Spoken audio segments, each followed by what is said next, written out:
I'm here in Opelika, Alabama at Spring Villa Park, and I am at the site of the Penn Yonge House. The Penn Yonge House is said to supposedly be haunted by the spirit of a former resident that died here. Now, the legend says that Mr. Penn Yonge died on the spiral staircase within the house. Part of the legend is clearly a little bit historically inaccurate. I'm not sure the exact facts, but the legend is that Mr. Yonge was murdered by a slave on the staircase. However, Mr. Yonge died in 1878, which is quite a number of years after abolition. So most likely it was not a slave, maybe a servant, or perhaps a prior slave. I'm not really sure the details, just trying to point out here that with the legend says slave, but this is quite a few years after abolition. Now, as the legend goes, Mr. Yonge was murdered. Apparently he was very cruel to his slaves or servants, whatever it meant to be, and that Mr. Yonge was going up the spiral staircase within the house, and near the top of the stairs there's a nook, and as Mr. Yonge got to the 13th step, his murderer, hiding in the nook, stepped out and stabbed him, and some legends account for supposedly decapitated Mr. Yonge. I don't know if that's true or just embellished, but that's what they say had happened. Mr. Yonge was murdered on the staircase. There was a blood stain on the 13th step for many, many years. They say that the wood eventually rotted and it's since been replaced. But the blood stain stayed on the 13th step for many, many years. I think it was replaced in the 1950s. But people have claimed to have heard footsteps, movement, I think down at the bottom of the staircase, along and up the stairs, and it was said to avoid the 13th step, even today, even though the step has been replaced. But that is the legend, that the house is supposedly still haunted by the ghost of Mr. Yonge. And we'll go take a look. It's locked up, but we're going to take a look and see what we can see from the inside. I think we can kind of see the staircase a little bit. It's not a spiral staircase that's out in the open. It's enclosed as if you were to walk into like almost like a closet space and go up. It's like a really narrow area. So we'll see what we can see and see if we can take a look and check it out.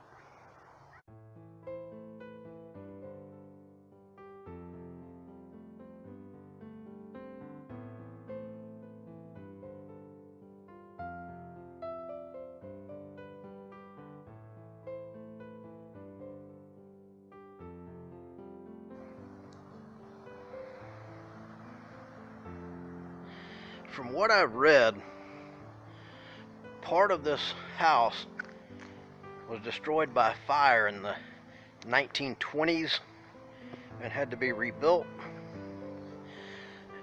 And around that same time, when it was being rebuilt in the 1930s, I believe it was, is when they added this back part, this annex. From my understanding, that part did not exist in the earlier part of the house's existence.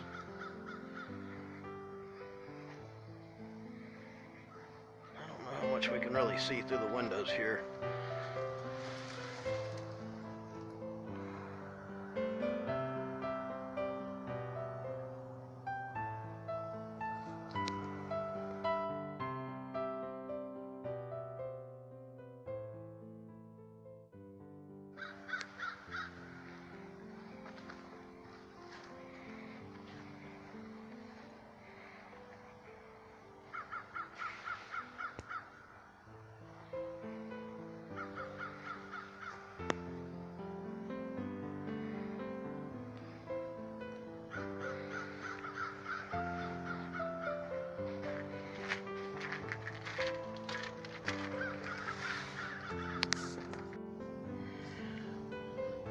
right there.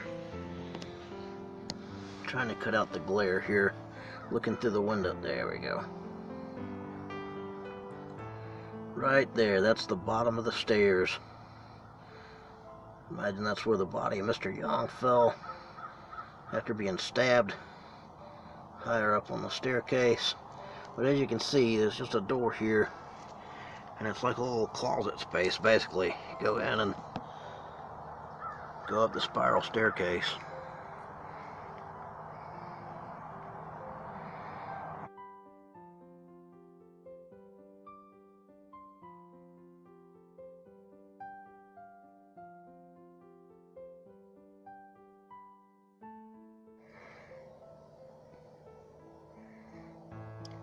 Here is the spiral staircase, as you can see.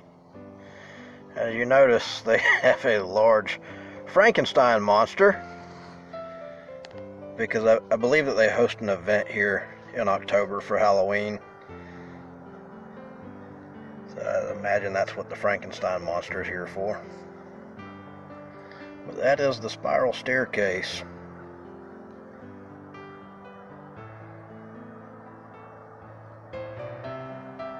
That is the site of the death of Mr. Yonge.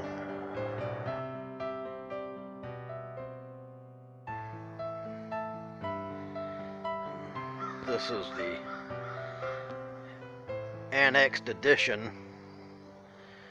that did not exist in the time of Mr. Yonge.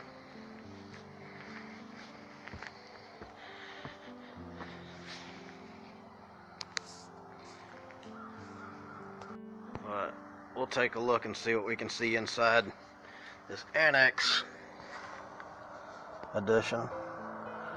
They have a nice fireplace. This must be where, if you look at their website, they do have, like, you can rent the facility for wedding receptions and things like that.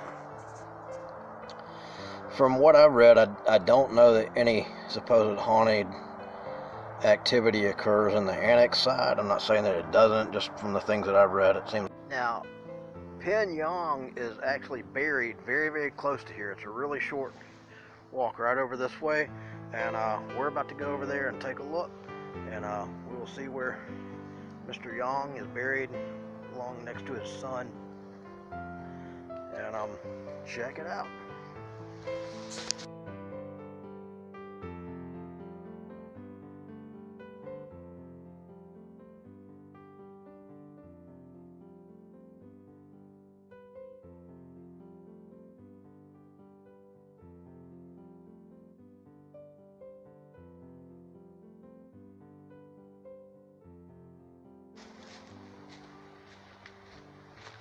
So I'm hiking this short trail up the hill, and we're gonna go take a look at the grave.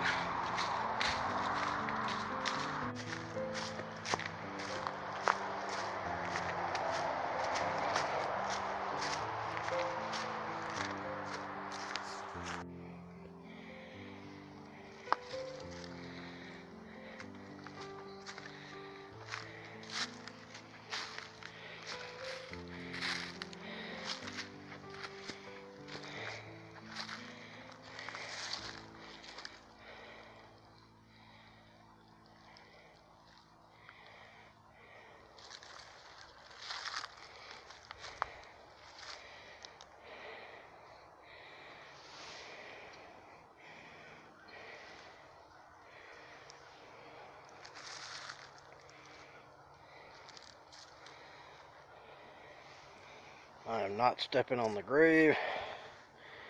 Let's see. Standing here on the concrete ledge.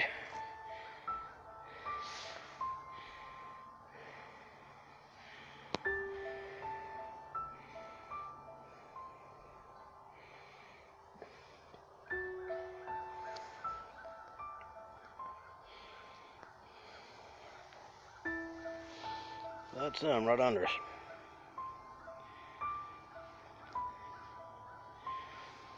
55 years old. That's his son buried next to him that was 20.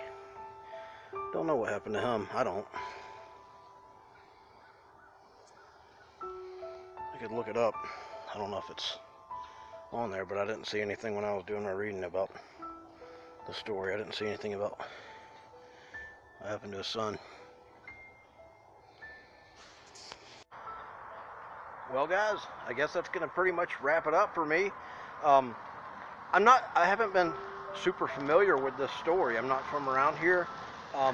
So if you're familiar with the story, or if you've been here, or know anything else about the legend that you'd like us to know, then please leave it in the comments. I'd love to hear more about it. I would really love the opportunity to visit, be inside the house, especially at nighttime. If that's true, people say they experience hearing the footsteps when there's nobody else around the staircase, either on the stairs or at the bottom of the stairs. I know that'd be really creepy, especially with everything in there is wood, hardwood floors and wooden staircase. But that's pretty neat, spooky. Let me know what you think. Like I said, if you know anything else about it that I'm not familiar with, please fill me in the comments. I'm always trying to learn more about the places I visit. Thanks for hanging out with me and checking it out. I will catch y'all next time.